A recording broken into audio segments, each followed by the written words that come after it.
Berantas tuntas tambang ilegal.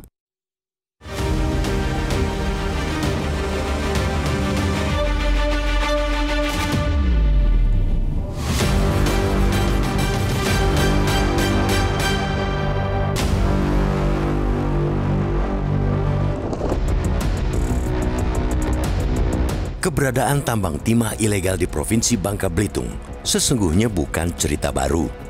Praktek itu sudah terjadi selama bertahun-tahun, bahkan puluhan tahun, tanpa ada yang mengusik para penambang ilegal tersebut. Kuat dugaan ada pihak-pihak yang menjadi backing dan cukong dalam praktek tersebut. Jangankan diusik, tambang-tambang ilegal itu bahkan ikut menjadi bagian dari rantai pasokan timah untuk perusahaan penambangan yang resmi atau legal. Kasus mega korupsi di PT Timah pada 2024 lalu sedikit banyak telah menguak fakta itu.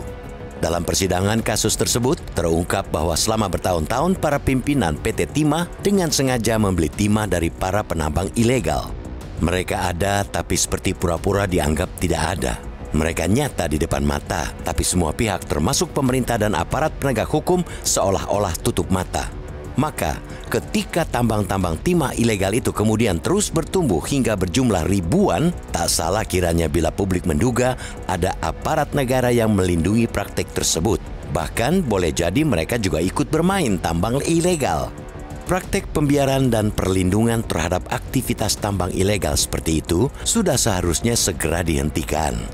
Maraknya penambangan timah ilegal tidak hanya merugikan negara secara ekonomi, tapi juga punya andil besar pada kerusakan lingkungan secara masif. Hal tersebut terjadi karena proses penambangan liar biasanya dilakukan serampangan tanpa memperhatikan aspek lingkungan.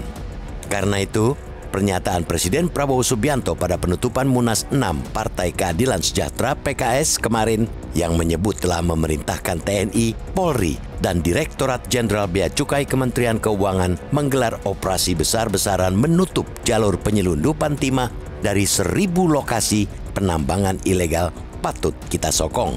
Meskipun banyak yang menyebut itu sebagai langkah yang terlambat lantaran praktek penambangan ilegal sudah kadung mengakar, setidaknya sudah muncul kesadaran dari pemerintah bahwa hal itu merupakan persoalan besar yang tidak boleh lagi ditangani dengan main-main. Ini serupa korupsi yang upaya pemberantasannya harus dilakukan dengan keseriusan, kesungguhan, dan nyali yang tinggi.